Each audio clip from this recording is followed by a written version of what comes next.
Welcome to Impact by Momentum. I'm Victor, the host of Momentum, and I'm excited to introduce this new series where we highlight people who are making a real difference, people who have founded organizations, dedicated their lives to helping others, and are creating a lasting change. I'm your host, Baruch Elman. Our first guest is Eva Shammah, a successful real estate broker who took her skills in real estate and applied them to something incredible. She started an organization called Habayit, which provides families with a place to stay when they come into town for medical treatments. In just a few years, she's helped hundreds of families from all over the world. What really stood out in this conversation was the challenge of starting something from nothing. Eva talks about the struggles of building an organization from scratch, securing apartments, raising funds, and gaining support from our community, but also the incredible reward of seeing how much of an impact it's made on people's lives. And that's exactly why we're doing this podcast. We want to inspire other people to realize that they can make a difference. Eva's story shows that you don't need to be a millionaire or have tons of resources. You just need a desire to help other people and the drive to take action. This was such a great conversation. Let's get into it. Eva Shammah, I'm so happy to have you here. Welcome to the podcast. Thanks for having me. I just want to get straight into it. Give us a brief introduction about yourself. My name is Eva Shammah. I am a real estate broker. I'm the owner of ES Realty, and I'm also one of the founders of an organization called Habayit, Home Away from Home. Can you tell us a little bit about what Habayit does and what have you guys accomplished so far? Yeah, so we started approximately 3 years ago. We currently have, I don't even remember how many, probably 15 or 16 Hessed apartments for people that need to come to New York for medical treatments. We've helped hundreds of families from all over the world. They come for life-threatening situations from literally all over Mexico, Canada, Argentina, London, like really all over the United States. They stay by us for a certain amount of time. They do their treatments, they do their surgeries, and Baruch Hashem, they go back healthy and happy. When did you realize that this was a problem that needed to be fixed? So throughout real estate, I've been doing this for like 13, 14 years. We've always gotten calls for people that needed something like this. They needed a place to stay for a certain short period of time. Sometimes it was a day, sometimes it was a week, sometimes it was 3 months.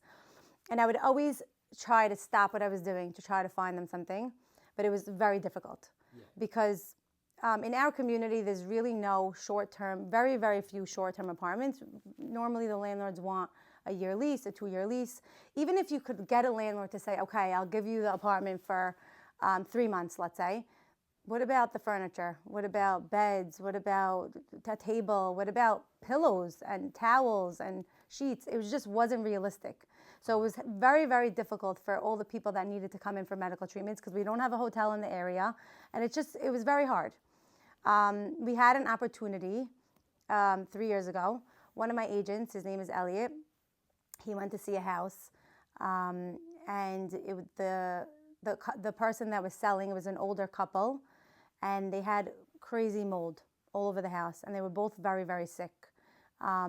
So he went to the house, he saw they were so sick, and they couldn't afford to move out until they sold their house. So we felt terrible. We looked at each other and we said, we have to do something. Like, even if we sell their house, it's going to take 3 to 6 months till we sell, till we close, till they move out. We can't keep them here sick with this terrible mold. So we said, you know what, let's rent them an apartment. They didn't have the funds to pay rent. So we said, we'll co-sign on the lease. We'll pay their rent. And when we sell the house, they'll pay us back.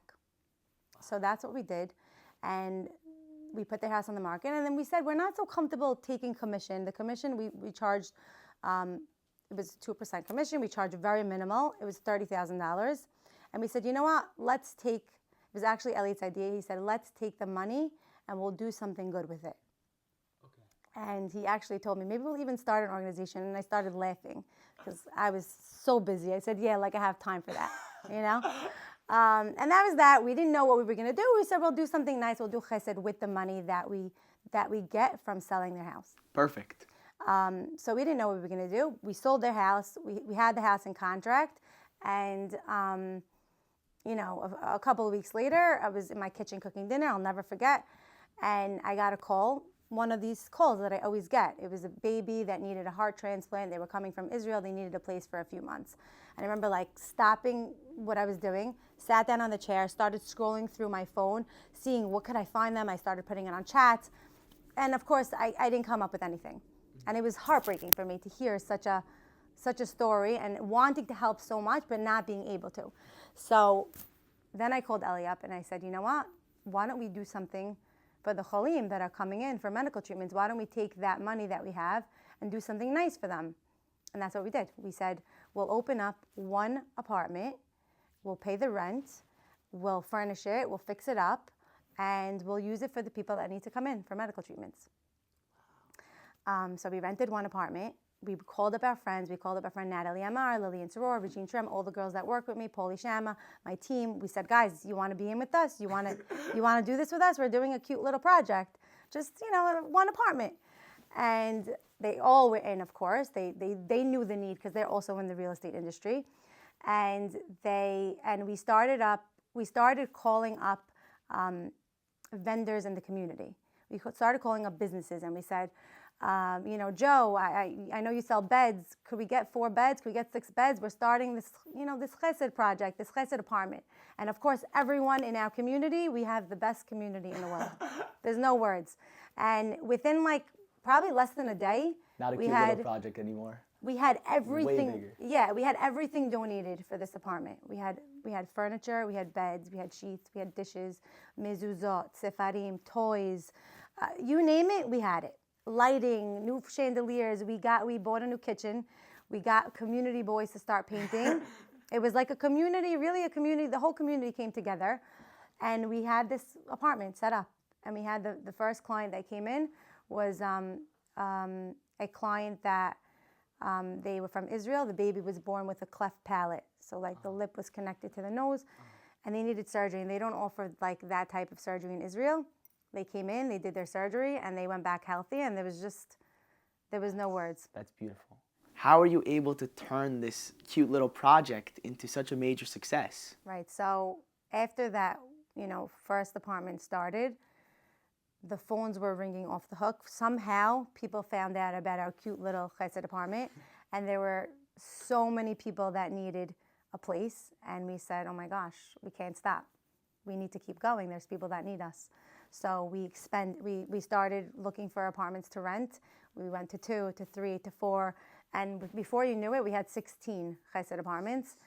And we started a chat. We said, we can't do this alone. We need to raise money. We need to get the community involved. This is not like a 6-person, show anymore. We need help. So we opened up a chat. We got hundreds of people from the community. Our community is something special. Hessed is not what we do. It's who we are. It's our heartbeat. It really is. How are people able to get involved with Habayit? There's so many different opportunities. We have our chat. It's called Habayit Family. It's a beautiful chat. Anything that we ask, people step up to the plate. Often, several people all at one shot. So they could join the chat. It's a WhatsApp chat. They could reach out to our office for different opportunities. There's always opportunities either to drive people to places or to visit people, to bake things. Just support in general. There's a lot to do. So I saw on your Instagram page that you had brought this Habayit family to go spend an afternoon with a Syrian family in Deal, New Jersey. Why do you think it's so important to connect these 2 different families with completely different backgrounds? So I want you to picture for a minute, put yourself in their shoes for a minute. Let's say, God forbid, 1,000,000 times, you had to go somewhere for medical reasons. Now, it's scary enough as it is. You're dealing with this scary medical, thing that you have. Now you get dropped in Ukraine. No war, just regular Ukraine, okay? Now, you don't know the language. You don't know where you are. You don't even know who you're going to see, if there's other Jews that are like you, what the food's like, where you're going to live, what are you going to do? So now they come here, they're terrified. You don't know what they tell me. They just don't know what to expect. They don't know, where are they? They don't even know how to speak the same language as us. So they get to this house and they see this house and it's beautiful, and that's like a huge relief to them. But it's another level once they get connected to people in the community, because They see their face, they see they love them, they see they care about them, and it's something special to connect to these people. I've had them come to my house, let's say for Shabbat, and you see the tears running down their face of relief. And it's like a bond that you can never, you can't replace such a bond. Someone that's so helpless and scared to get such a relief. And for me, you know, we think that we're giving by starting Habayit, but the truth is we gain much more than we could ever give.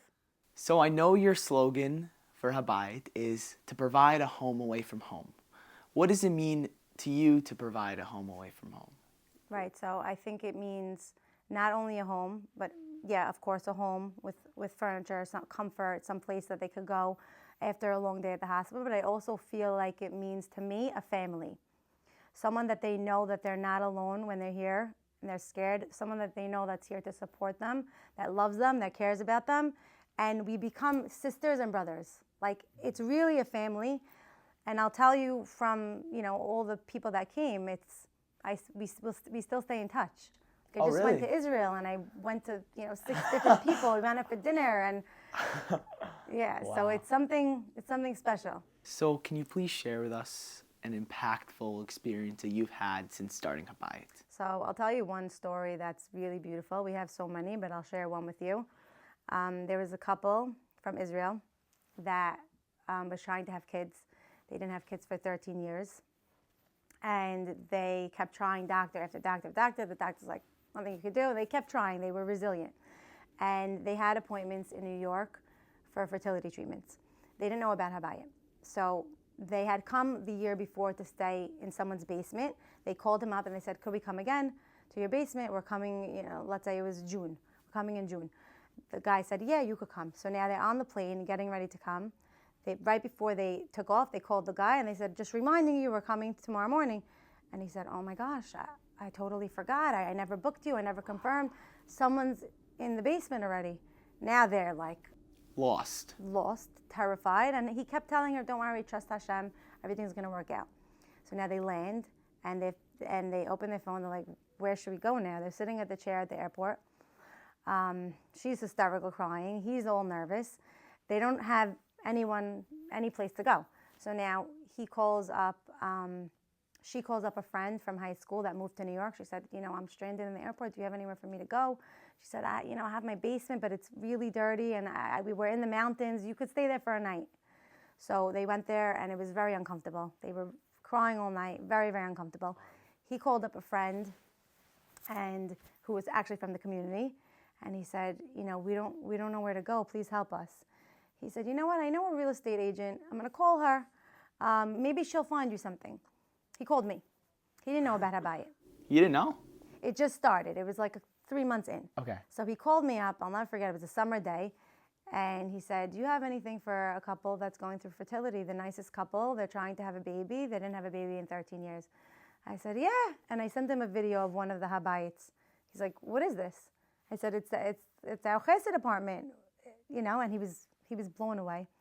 He sent it to them. They couldn't believe it. They walked in and there was no word to describe. They were really, really taken aback. So just by chance Hashem, obviously. Hashem orchestrated this entire thing. We became very close. They were here for a few months doing treatments. And a year later, we all flew to Israel for the birth of their baby boy. Incredible. Yes, it was really beyond special. What did that mean to you? There's no words to describe. I think the greatest thing about Hessed is the way that it impacts you. Because really, there's nothing like it. To be able to help someone else and to see their joy and see their happiness, it's special. So from what I understand, you are a real estate broker. You are the founder of a nonprofit. And on top of that, you're a mom. So my question to you is, how do you do it? How do you manage all of these things at once? That's the $1 million question. I think I get asked that question every day. And I'm not kidding. And I always answer the same thing. Hashem does everything. I'm just going through the motions. Everything that happens is from him. Everything that I'm able to do is from him. I'll tell you that I work very, very, very hard on balance. It's very important to me. It's something that it's a constant constant struggle. I'm not going to say struggle. It's just a constant learning experience on working on my balance. It's very important to me to be able to be a mom, a wife, have dinner on the table for my kids, exercise, and do everything else that I do. What I do is I create priorities, and I have priorities that are non-negotiable. So it's not negotiable for me to not have dinner for my kids. And I try to be home for them. Sometimes I'm not, sometimes I am, but I always have dinner ready for them. It's not negotiable for me to have me time in the day. I found that it's not a luxury, it's a necessity. So if I don't take care of myself, then I will burn out. I won't have the energy, the strength. I won't have what I need to take care of the people around me. So usually I like exercise. Everyone's going to have a different self-care. But I always tell everyone, you need to make sure that you're fueling your own tank. Otherwise, you'll burn out. So taking care of myself, making time for my kids, special, one-on-one time is important to me. And then everything else I do. I try not to waste time. I don't watch TV. I don't try to I mute everyone's WhatsApp status. I try to just focus when I'm during my work hours. I try and just really focus to get things done, and everything falls into place. And I also try not to stress. Everything will get done. Who is someone that has inspired you to be the person you are today? I'll probably say my parents, because I learned so much from them. Growing up, like I told you, I just grew up with Hessed all around me. I grew up with kindness. I grew up with caring and just being sensitive to other people. My dad is always careful not to hurt anyone's feelings, not to say anything that will hurt someone. My mom is always visiting people, always, trying to help with different organizations. She makes a lot of auctions in her house. She raises money for people. So I think that that's something, my roots are strong when it comes to that, and that gave me the strength to do whatever I do. So your mom made all these Chinese auctions in order to fundraise for what she needed. How did you go about fundraising for Habayit?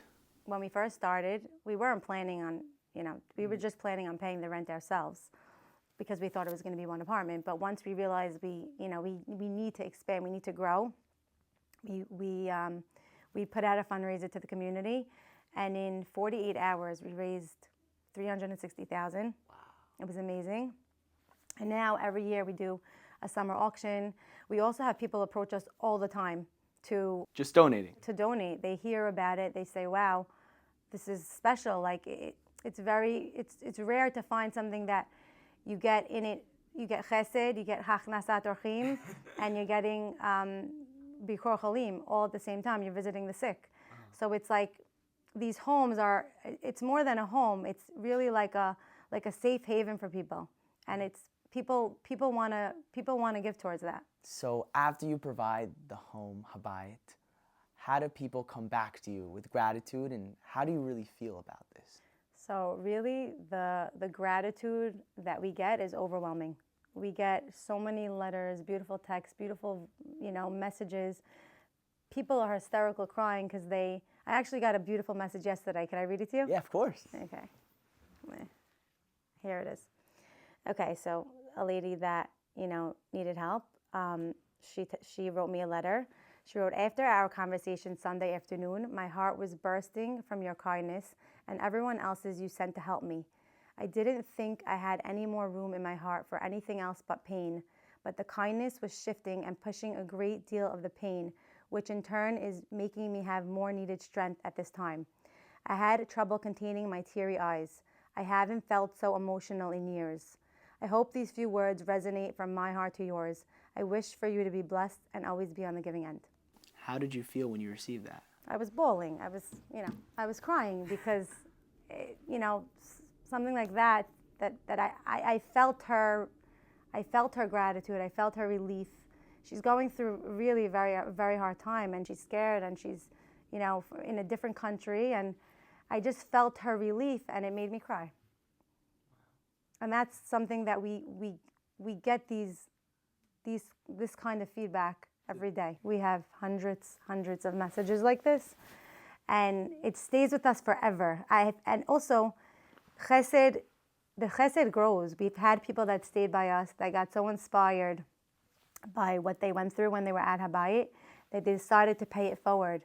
We had one person that started a Hessed organization in Mexico that giving out, food and things to people that are sick. I have a lady that's trying to start up a Hessed apartment in Israel.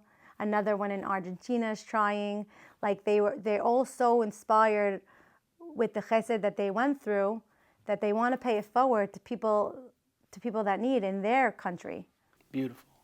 So what's one piece of advice that you would give to anyone who just wants to give back? I think living your life with kindness is the main piece of advice I would give you. Living your life with your eyes wide open. What does that mean? Meaning aware of the people around you. Sometimes we're running all day. We're always running from one thing to the next. And sometimes we're not noticing how we could help impact someone's life.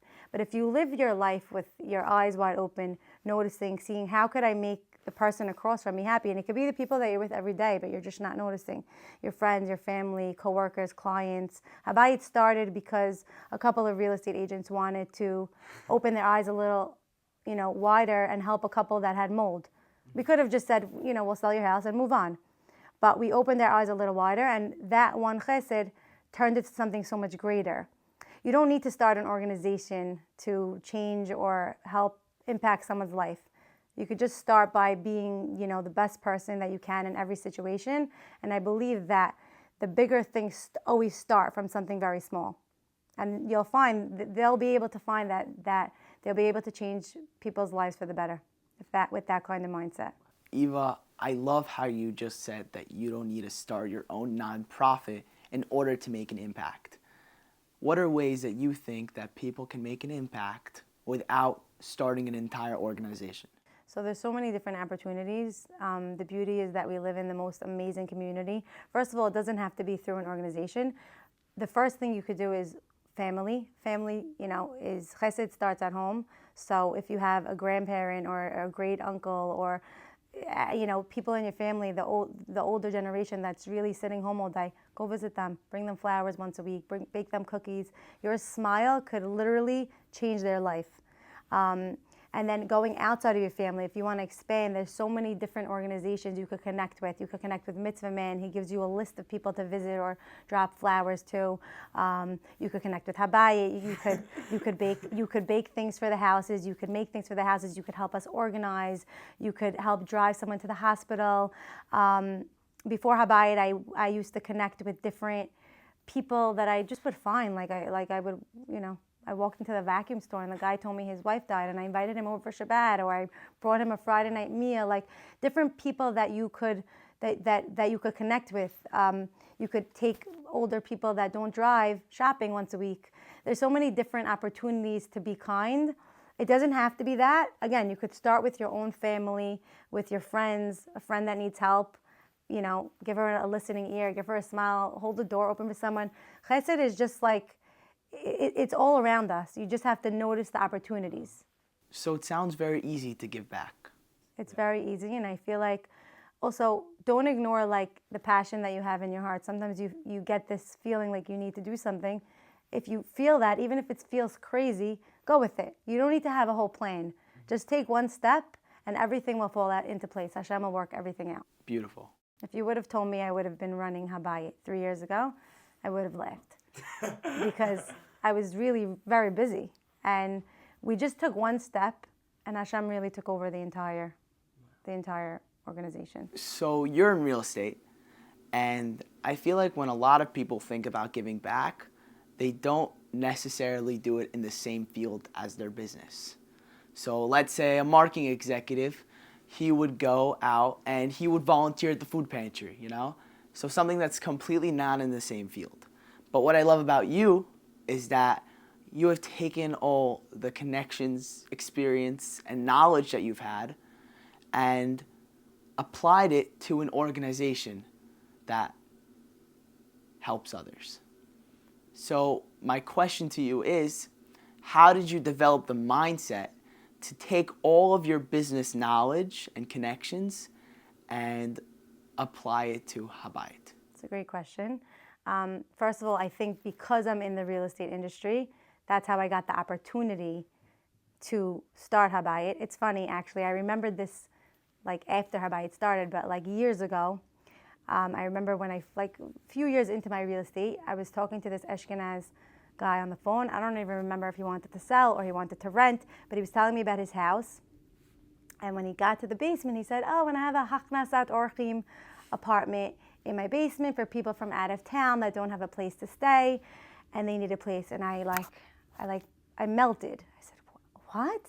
That's beautiful." Hung up the phone with him. I called my husband right away. I said, "David, I want to start a Haknasat Orchim apartment in our basement." Now, mind you, my basement is 2x4. Okay, so he's like, "What are you talking about?" So I said, no, this guy, he has people that come in from out of town. I want to do that. He's like, "We don't even have a separate entrance. You want them walking through our house?" I said, "Well, make a separate entrance." Mind you, knowing that my house is semi-attached, you can't really make a separate entrance. My basement's on the other side. And after 2 minutes, obviously he talked some sense into me, but it was something that I really wanted to do. And I feel like Hashem gave me the opportunity in a different way years later. And because of my real estate business, I had that opportunity. I had that idea because I saw the need was so big. And I think that I used my business experience to, along with all my friends, because it's not me, it's everyone, really all of us, used all of our business heads to create a system. Because I think the most important thing to grow anything, whether it's a business or an organization, is a very organized system. So we have an amazing team. We have people, we delegate, and that's also important to grow, to delegate. And I did that with my business, even though I'm a doer type of person, so I want to do everything myself, but the only way that you could grow is to be able to delegate. So I took that experience, I put it into Habayit.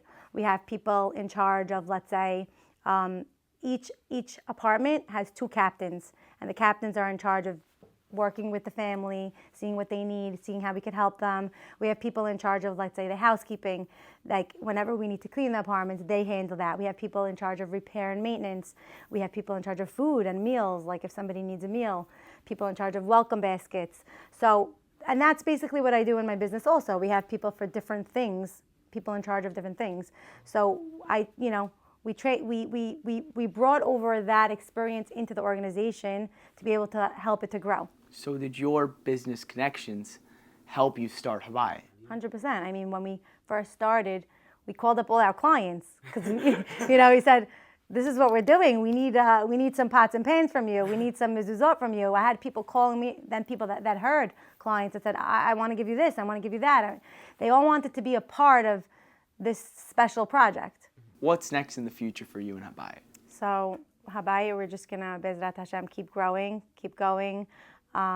We actually have exciting news. Right now, all of our apartments are rentals. It's hard because this year alone, we had to switch over 4 different apartments. A couple of the landlords needed the houses back, so we had to switch over.